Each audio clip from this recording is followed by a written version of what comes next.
Salam sejahtera, terima kasih karena bersama dengan saya di Nazilin Unity Channel. Baru-baru ini, Muhyiddin Yassin kata Perikatan Nasional ada penyelesaian untuk masalah asas yang berlaku di Malaysia. Itu satu lawak jenaka yang mungkin akan membuatkan para penyokong Anwar Ibrahim, penyokong Kerajaan Perpaduan pimpinan Anwar Ibrahim, Barisan Nasional Pakatan Harapan terketawa terbahak-bahak. Manakan tidak? Kelihatannya mereka lupa diri, kata netizen. Kelihatannya apa yang Muhyiddin buat, dia lupa. Apa pencapaian yang mereka lakukan selama menjadi kerajaan.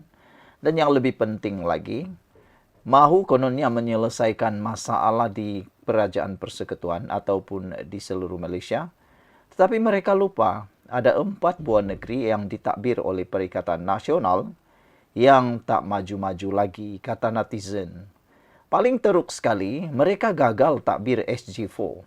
Tapi ada pula hati nak takbir Putrajaya. Sebelum kita teruskan, jangan lupa siapa yang ada kencing manis, gout dan tinggi darah, lihat produk yang saya kongsikan ini. Saya tak jual ubat, saya hanya kongsikan kepada Anda produk yang sudah terbukti mujarab, murah dan boleh membantu menyembuhkan Anda. Gagal takbir SG4, tapi kempunan Putrajaya.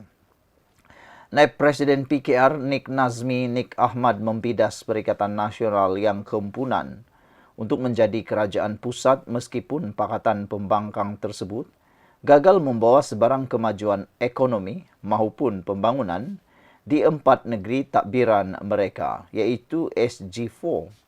Seperti yang kita tahu, kerajaan Perikatan Nasional SG4 ini ialah Kelantan, Terengganu, Kedah dan Perlis. Nampaknya 4 buah negeri itu yang paling maju sekali mana satu? Anda pun tahu. Ianya tidak pun semegah apa yang mereka sebut-sebut mereka lah paling hebat. Mereka ada jawapan kepada persoalan dan sebagainya. Sampai sekarang, 4 buah kerajaan SG4, Perikatan Nasional itu, jauh ketinggalan berbanding kerajaan yang dipimpin oleh Pakatan Harapan Barisan Nasional. Sebenarnya kata Nik Nazmi, Perikatan Nasional gagal menguruskan ekonomi di negeri SG4, iaitu Kelantan, Terengganu, Kedah dan Perlis, untuk dijadikan model jika sekali lagi mereka mahu mentadbir Putrajaya. Dengan kata lain, lukisan negara Putrajaya, negara Malaysia yang bakal akan terjadi mungkin serupa dengan lukisan yang ada di SG4. Kalau SG4 boleh dimajukan dengan hebat dan luar biasa, ada harapanlah Putrajaya juga begitu. Tapi nampaknya harapan hanya tinggal harapan. SG4 Group Sdn Bhd yang kononnya akan membawa kemajuan ekonomi kepada 4 negeri pembangkang, terbukti tidak praktikal dan tidak memberi kesan signifikan kepada pembangunan negeri tersebut, katanya Lafer FMT. Beliau berkata demikian ketika mengulas kenyataan pengerusi Perikatan Nasional Tan Sri Muhyiddin Yassin yang yakin bahawa gabungan pimpinannya itu mampu menerajui negara dengan lebih baik berbanding Kerajaan Perpaduan Pakatan Harapan BN. Nik Nazmi yang juga Menteri Sumber Asli dan Kelestarian Alam turut menambah, prestasi Muhyiddin sebagai Perdana Menteri ke-8 mengecewakan kerana gagal menguruskan ekonomi. Prestasi buruk ini diteruskan oleh blok pembangkang tersebut di Parlimen, katanya. Ketika sesi pertanyaan Perdana Menteri Dewan Rakyat, mereka, iaitu pembangkang, jarang mengajukan soalan yang substantif dan kritis untuk kebaikan rakyat. Kabinet bayangan yang dibentuk Perikatan Nasional juga tidak berfungsi sebagai semak dan imbang yang efektif, malah gagal menawarkan belanjawan alternatif sebagai blok pembangkang untuk dinilai rakyat, katanya lagi. Sekian dulu untuk kali ini. Jangan lupa tinggalkan komen Anda. Bye-bye. Salam sejahtera. Terima kasih karena bersama dengan saya di Nazilin Unity Channel. Desas-desus menyatakan kononnya Ismail Sabri Yaakob akan meninggalkan kerajaan kini menjadi panas di mana-mana. Semalam saya membuat satu konten berkait itu. Ada yang kata merapu. Tapi nampaknya apa yang kita ramalkan memang akhirnya menjadi buah mulut. Apabila banyak tablet ataupun media sosial, media massa kini bercerita tentang benda yang sama. Apakah Anda juga terfikir tentang perkara itu? Hari ini, spekulasi kencang mengatakan Ismail Sabri Yaakob menarik sokongan kepada kerajaan perpaduan menjadi sangat panas. Dan ramai yang hampir percaya dan ramai juga yang menyatakan pasti Perikatan Nasional terlompat-lompat gembira. Tapi nampaknya apa yang berlaku itu semuanya hanya mimpi belaka. Sebelum saya teruskan ulasan ini, jangan lupa bagi Anda yang masalah kencing manis, tinggi darah, gout, jangan lupa tekan butang produk. Saya kongsikan kepada Anda, produk ini murah, berkesan, sudah ramai yang membeli. Mereka kata berkesan, testimoninya berlambak-lambak banyaknya. Dan harganya pula sangat murah sekarang, promosi sempena raya, Syawal yang menjelang tiba. Sediakan payung sebelum hujan supaya nanti bila raya Anda ada ubat ataupun melegakan Anda daripada masalah. Jangan pula orang lain beraya, kita pula kena gaut. Macam itulah. Saya tidak jual ubat, saya hanya kongsi kepada Anda. Akhirnya Ismail Sabri Yaakob buka mulut, buka cerita, berkait spekulasi menyatakan kononnya dia ada kawan atau geng yang akan menarik sokongan kepada kerajaan perpaduan. Lebih ngeri lagi, ada spekulasi menyatakan konon Ismail Sabri Yaakob bersama sekumpulan 15 ahli parlimen UMNO akan menarik sokongan kepada kerajaan perpaduan. Tetapi Ismail Sabri Yaakob telah pun tampil menafikan dakwaan tersebut.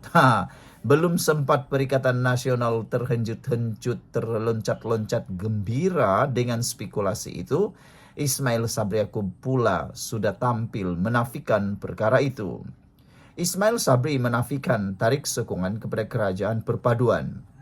Bekas Perdana Menteri menyifatkan dakwaan beliau dan 13 ahli parlimen UMNO menarik sokongan kepada kerajaan sebagai cubaan menjejaskan imejnya. Ramailah yang ambil peluang. Yang paling teruk sekali, walaun sekalian pula ambil tumpang sekaki.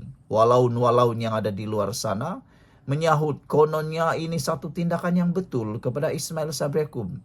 Tahukah Anda kalau Ismail Sabri Yaakob bersama 13 ahli parlimen ini menarik sokongan, mereka tidak akan dapat apa-apa.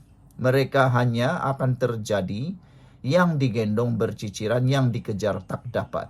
Yang lebih teruk lagi, mereka akan berdepan dengan tindakan tata tertib daripada UMNO, yaitu denda saman 100 juta ringgit dan akan terlucut daripada jawatan ahli parlimen. Pastikah mereka akan menang lagi?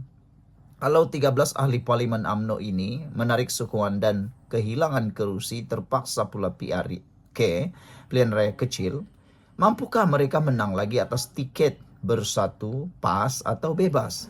Saya rasa dengan keadaan sekarang ini, dengan keadaan semasa UMNO, Pakatan Harapan, Barisan Nasional, Pakatan Kerajaan, sukar untuk bersatu maupun Perikatan Nasional mencabar kerusi mana-mana yang ada sekarang. Lebih-lebih lagi, kerusi yang telah dimenangi oleh UMNO Barisan Nasional ini tidak dapat akan dimenangi kerana itu kubu kuat UMNO Barisan Nasional.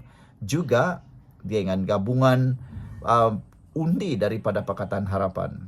Jadi, adalah sesuatu tindakan yang agak bodoh kalau Ismail Sabri Yaakob bersama 13 ahli parlimen ini menarik sokongan. Tidak mungkinlah.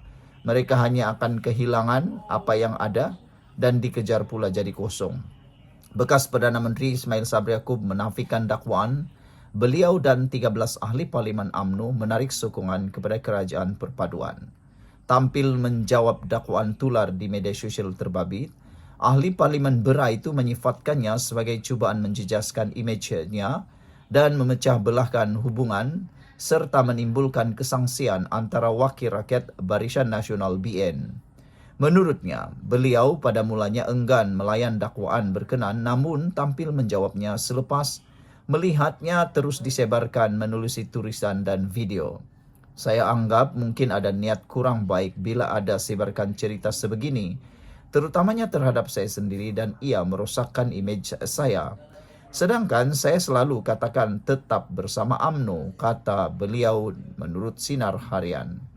Beliau yang juga bekas naib Presiden UMNO berkata sokongan penuh ahli Parlimen BN dapat dilihat menerusi beberapa tindakan yang telah diambil seperti undi usul percaya terhadap kerajaan pimpinan Anwar Ibrahim.